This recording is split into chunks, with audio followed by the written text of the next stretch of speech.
नाज़रीन आदाब, यूपी की इंतखाबी जंग में आपका इस्तकबाल करते हैं। मैं हूं आपके साथ सना वारिस। असेंबली इंतखाबात की गहमा गहमी हर गुजरते दिन के साथ तेज होती जा रही है। सियासी जमातें पहले महाज के लिए कमर कस रही हैं। पहले मरहले के लिए कुछ जमातों ने अपने अपने उम्मीदवारों के नामों का ऐलान भी कर दिया है, तो कुछ जमातें अनकरीब ही उम्मीदवारों की फहरिस्त जारी करने वाली हैं। बीजेपी इत्तेहाद में सीटों की तकसीम जारी है। वहीं बीजेपी से बगावत करने वाले लीडरान समाजवादी पार्टी का रुख कर रहे हैं। बीजेपी से नाराज इन लीडरों का इल्जाम है कि मौजूदा हुकूमत में दलितों, पसमानदा तबकात और अक़लियतों को नजरअंदाज किया गया है। मीटिंगों का दौरा है। शिवसेना लीडर संजय राउत ने कहा है कि यूपी इंतखाबात में शिवसेना 50 सीटों पर लड़ेगी। एसपी आरएलडी ने अपने उम्मीदवारों की पहली फहरिस्त भी जारी कर दी है। उत्तर प्रदेश में 7 मरहलों में चुनाव होंगे। 10 फरवरी को पहले मरहले में 11 अजला की 58 सीटों पर वोटिंग होगी। उनमें शामली, मेरठ, मुजफ्फरनगर, बागपत, गाजियाबाद, मथुरा, आगरा और अलीगढ़ शामिल हैं। पहले मरहले के चुनाव के लिए नोटिफिकेशन जारी हो चुका है। कागजात नामजदगी 21 जनवरी तक दाखिल की जा सकेंगी, जबकि नाम वापस लेने की आखिरी तारीख 27 जनवरी है। कागजात नामजदगी दाखिल करने के अमल में कोरोना ज़ाब्तों का खास ख्याल रखना होगा। वहीं बता दें कि 2017 इंतखाबात में बीजेपी ने इन 58 सीटों में से 53 सीटों पर जीत हासिल की थी, जबकि समाजवादी पार्टी और बहुजन समाज पार्टी 2-2 सीटें हासिल कर पाई थी और 1 सीट आरएलडी को मिली थी।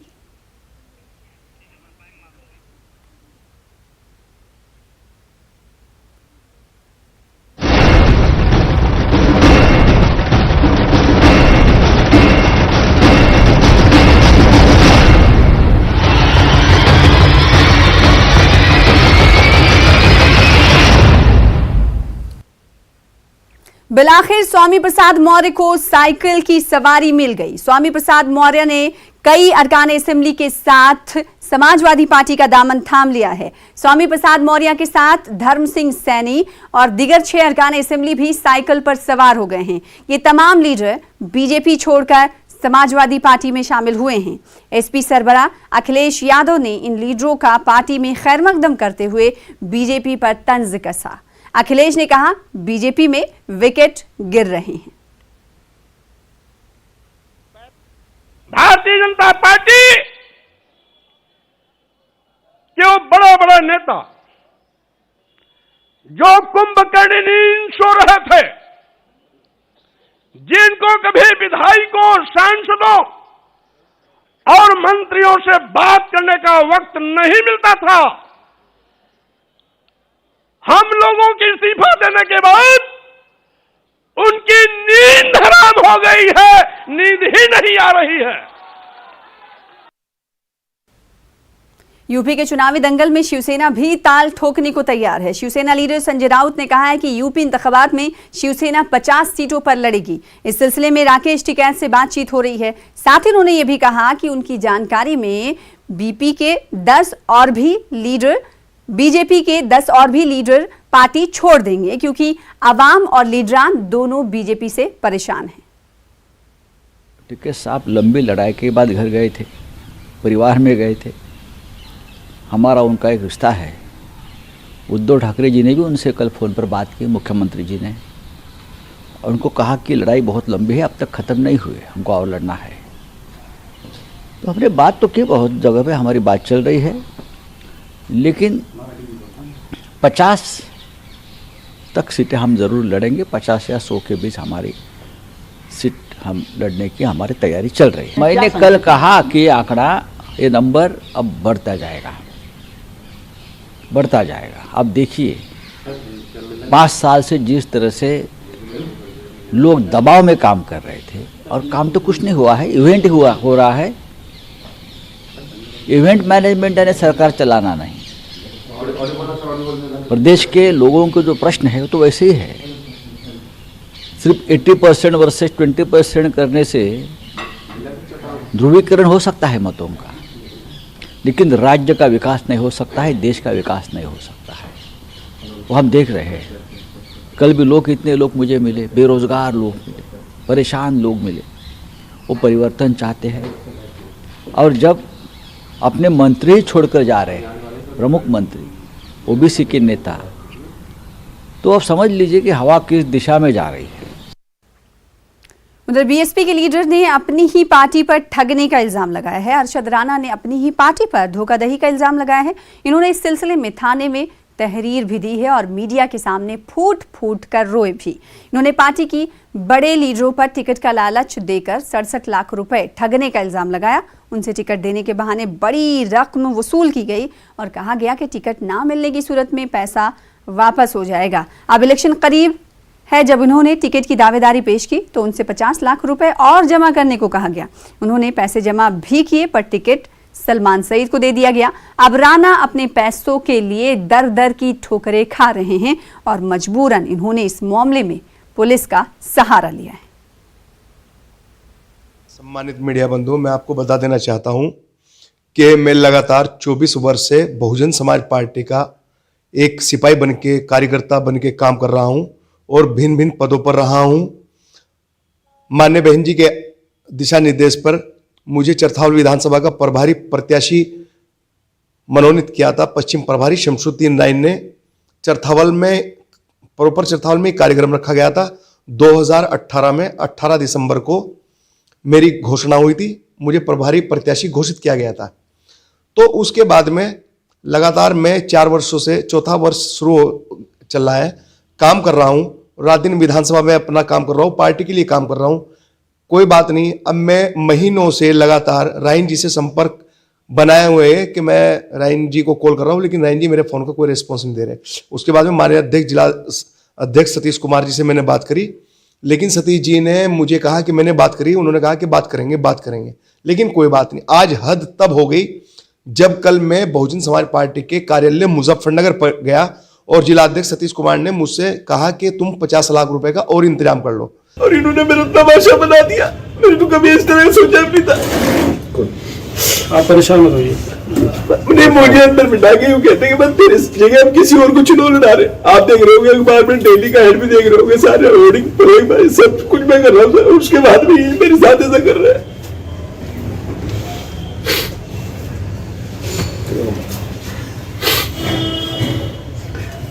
ठीक है, कोई नहीं, परेशान मत होइए। ठीक है, ठीक है, जैसा होगा हम बताएंगे।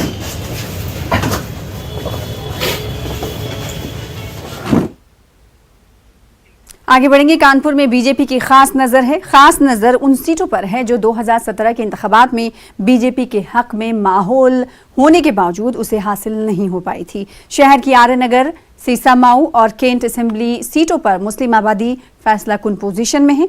एमआईएम इन तीनों सीटों पर अपने उम्मीदवार उतार रही है। पिछली बार एसपी और कांग्रेस के इत्तेहाद की वजह से मुस्लिम वोटों की तकसीम नहीं हुई थी। यह इत्तेहाद शहर में काम करता नजर आया और बीजेपी को 3 सीटों का नुकसान हुआ। सीसामाऊ असेंबली की बात करें तो यहाँ 2,70,000 वोटर्स हैं, जबकि 1,22,000 मुस्लिम वोटर हैं।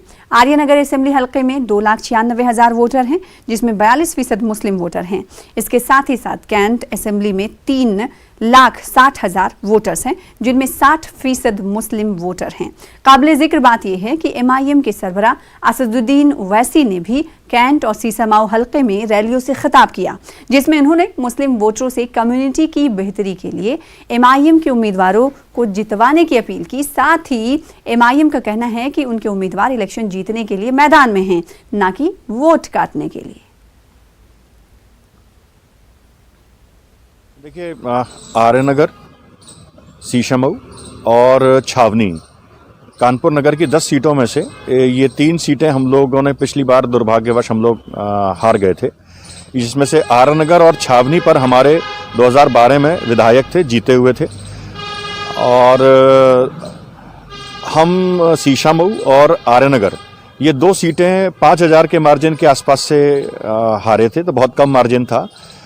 हमने ये लड़ाई हिंदू या मुस्लिम वाली नहीं है।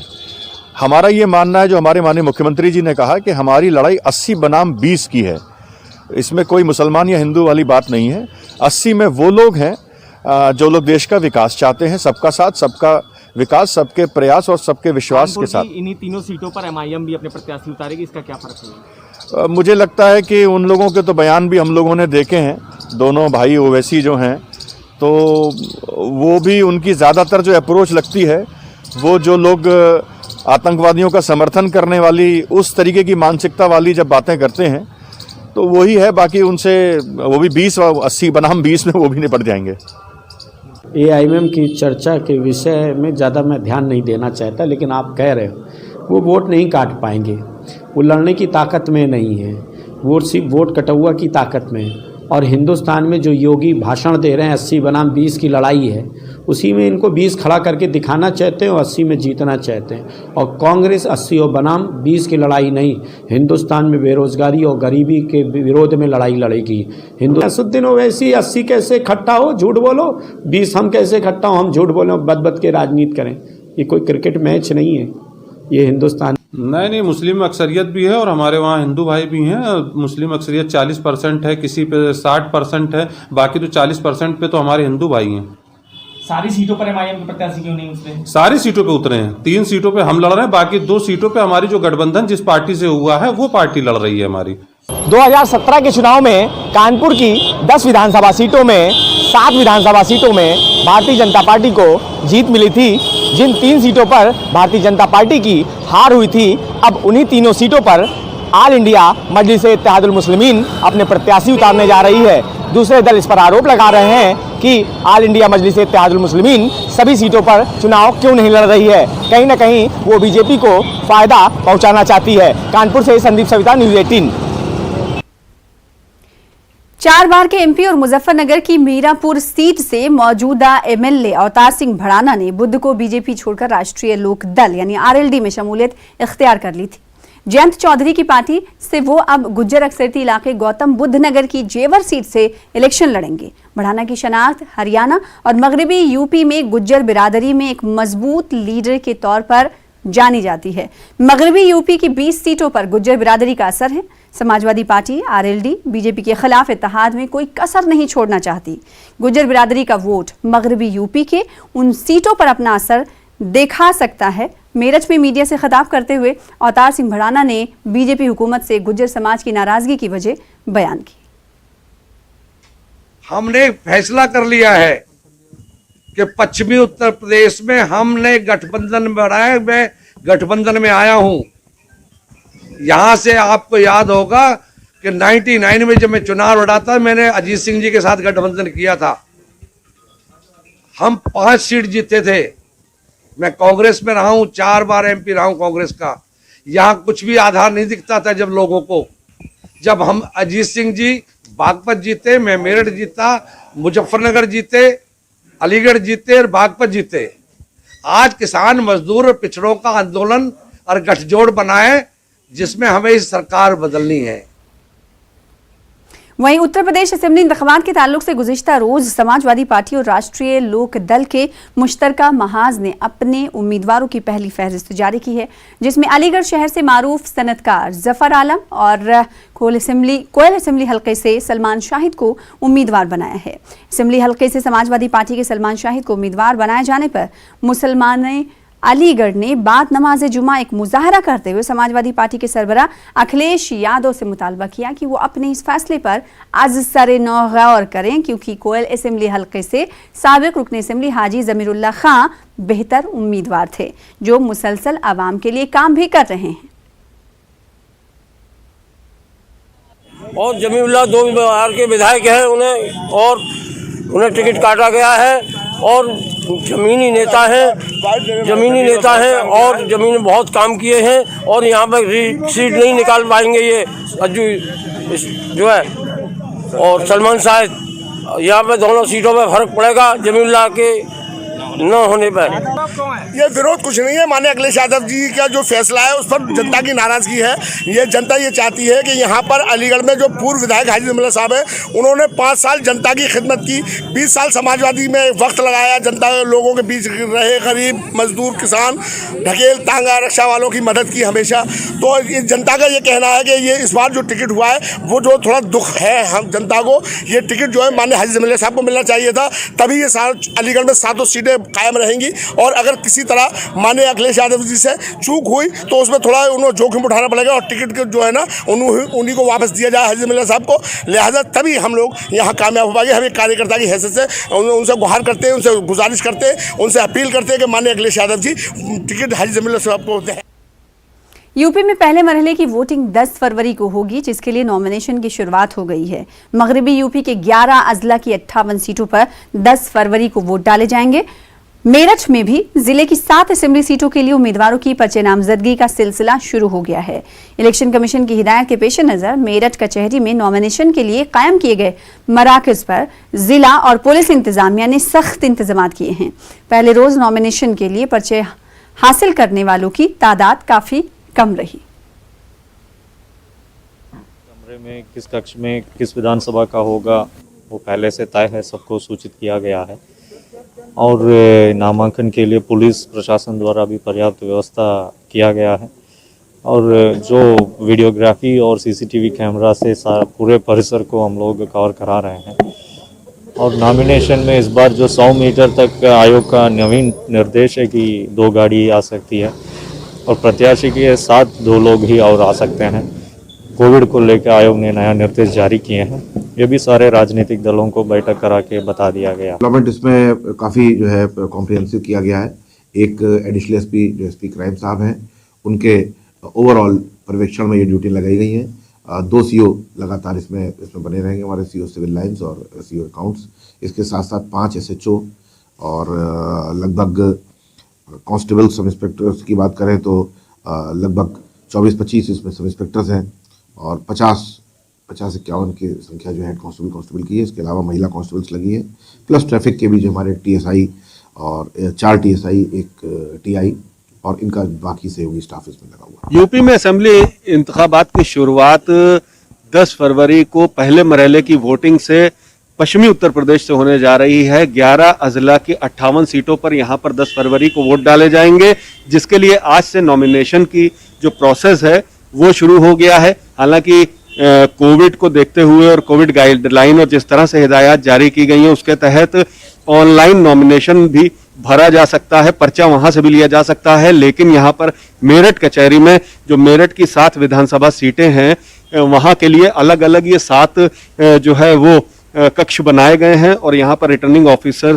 से मौजूद रहेंगे। क्योंकि प्रक्रिया आज से शुरू हो गई है, इसलिए फिजिकली यहाँ पर ऑफिसर मौजूद रहेंगे और जो भी कैंडिडेट्स यहाँ पर नॉमिनेशन के लिए अपना पर्चा दाखिल करना चाहते हैं वो यहाँ पर आकर अपने जो असेंबली सीट है उसके लिए यहाँ पर उस कक्ष में जाकर पर्चा दाखिल कर सकते हैं। हालांकि देखा यही गया है कि शुरुआत में नॉमिनेशन की जो बड़े सियासी दल हैं, जो लीडर हैं, वो जो है पर्चा लास्ट में ही आके दाखिल करते हैं और शुरू में जो निर्दलीय उम्मीदवार हैं आमतौर पर बहुत सारे जो इन सीटों से खड़े होते हैं, नॉमिनेशन दाखिल करते हैं, वो पर्चा दाखिल करते हैं। लेकिन अभी आज ये शुरुआत हो चुकी है और 21 तारीख तक ये सिलसिला चलेगा। ख़ास तौर पर देखा जाए तो जो इलेक्शन कमीशन की हिदायत हैं और जो कोविड की गाइडलाइन के तहत जो यहाँ पर ज़िला इंतज़ामिया और पुलिस एडमिनिस्ट्रेशन ने जो व्यवस्था की है वो आप देख सकते हैं कि किस तरह से यहाँ पर जो है बैरिकेडिंग्स वगैरह की गई हैं और सिर्फ 2 लोगों को आने की इजाज़त है। अगर नॉमिनेशन के लिए भी आते हैं तो भी दल के साथ भी 2 लोगों को आने की इजाज़त है। तंजीर अंसार, न्यूज़ 18, मेरठ।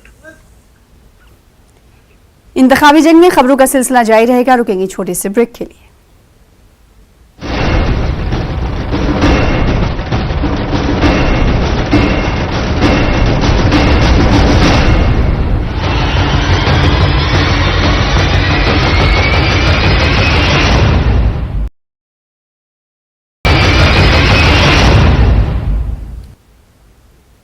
ब्रेक के बाद एक बार फिर से आपका इस्तकबाल करते हैं। कोरोना के बढ़ते केसेस के चलते उत्तर प्रदेश में कई पाबंदियां आयद की गई हैं। रैलियों, जलसे, जुलूस पर पाबंदी लगा दी गई है। इन पाबंदियों के चलते इन रैलियों में इस्तेमाल होने वाले सियासी झंडों, बैनर्स और पोस्टर्स के दुकानदार इन दिनों परेशान हैं। बाजार और कारोबार ठंडा है। इन दुकानदारों को इंतखाबात के लिए सालों इंतजार करना पड़ता है और जब वक्त आया तो पाबंदी लगने से उनके चेहरे पर मायूसी साफ देखी जा सकती है। इन कारोबारियों का कहना है कि इंतखाबी मुहिम में इस्तेमाल होने वाला सामान बड़ी तादाद में मार्केट में मौजूद है पर खरीदार कोई नहीं। भैया आचार संहिता और वो रेडियो वगैरह में रोक लगने के कारण ये सब दिक्कतें आ रही हैं। आप लोगों ने हमने तो लंबी क्वांटिटी में सामान मंगाया है, मतलब रुपए की तो गिनती नहीं बता सकते हैं, लेकिन अपनी तादाद से अपनी अधिक मात्रा में मंगाया है कि हमारी अच्छी सेल होगी।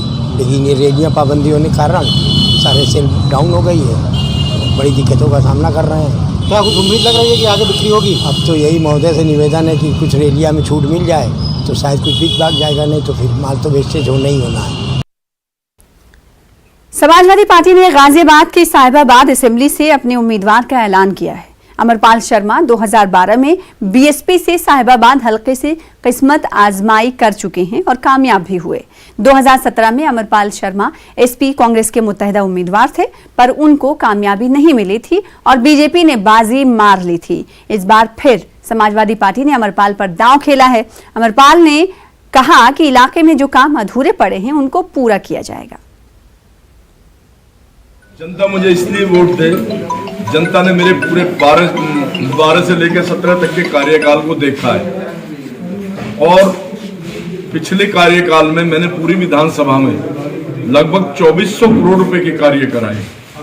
कुछ कार्य जो मेरी प्राथमिकता पे थे उनकी स्टार्टिंग हो चुकी थी, लेकिन मौजूदा जनप्रतिनिधियों ने वो कार्य पूर्ण नहीं किए।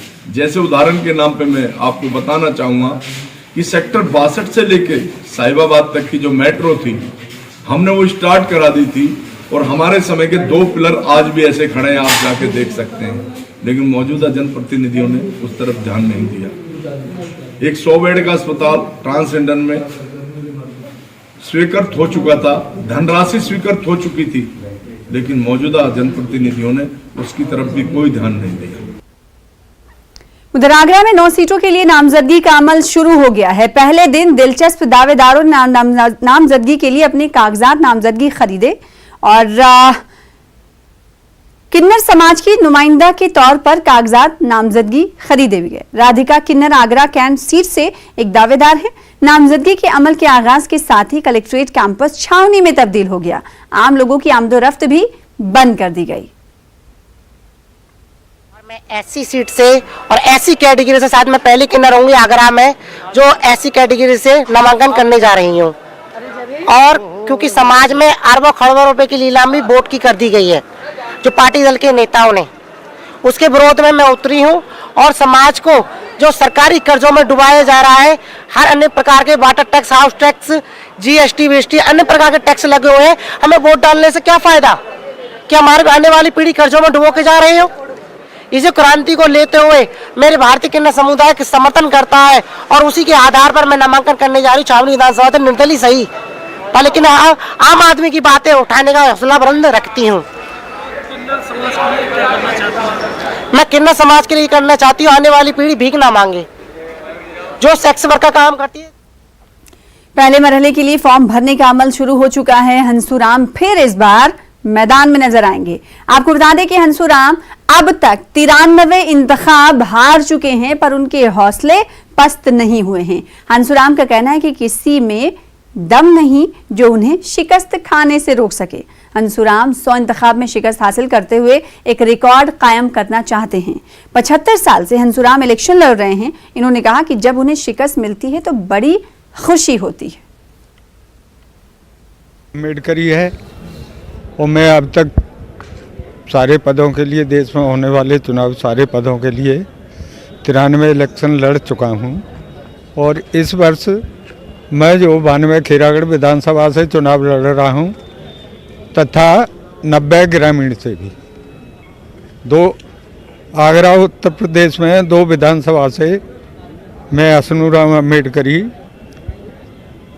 अम्बेडकरी चुनाव 2 स्थानों से लड़ रहा हूँ। क्या मकसद है आपका, बार बार चुनाव लड़ते हैं? मेरा मकसद है केवल हारने का। जीतने वाले तो बहुत दावेदार हैं और जीतने के बाद उनका पता भी नहीं चलता। शायद में यह है कि जनता के बीच में जब तक हार रहा हूँ, जब तक ये जो एक रोमांचक चीज़ जनता को मिलती है, जनता को बहुत बड़ी खुशी है। और जीतने का तो प्रश्न है ही नहीं, क्योंकि आधुनिक युग में जो चीज़ भ्रष्टाचार चरम सीमा से ऊपर निकल गया, उसमें सत्य को बहुत दबाया जा रहा है और सत्य को अगर आगे बढ़ाया जाए तो उसे जो जनादेश नहीं मिलता, सत्य व्यक्ति को जनादेश नहीं मिलता, क्योंकि उसके दिल और दिमाग की जो खरीदारी की जाती है वो जो सारे ये पैसे से की जा रही है। यहाँ देश में जो पैसा बाहुल्य पैसा है और दूसरा उसमें जनादेश की शक्ति, बस वो जिसका गलत काम करने में वो पीछे नहीं हटता। विधानसभा चुनाव की सरगर्मी बढ़ चली है और नामांकन की प्रक्रिया भी शुरू हो चुकी है। तो ऐसे में आगरा के एक कैंडिडेट हैं हसनूराम अम्बेडकरी। तो अम्बेडकरी हसनूराम अब तक 93 चुनाव लड़ चुके हैं, यानी अब इस बार वो 94वां चुनाव लड़ने जा रहे हैं। आज उन्होंने पर्चा भी खरीद लिया है और नामांकन पत्र भी दाखिल करेंगे जल्द से जल्द। हसनूराम का साफ कहना है कि चुनाव जीतने के लिए नहीं बल्कि वह चुनाव हारने के लिए लड़ रहे हैं और वह लगातार जब तक जीवित हैं तब तक चुनाव हारते रहेंगे। कैमरामैन बंटी के साथ हिमांशु त्रिपाठी, न्यूज़ 18 आगरा। तो इंतखाबी जंग में आपने अजब कहानी हसनूराम की देखी। फिलहाल इसी के साथ मुझे दीजिए इजाजत। आदाब।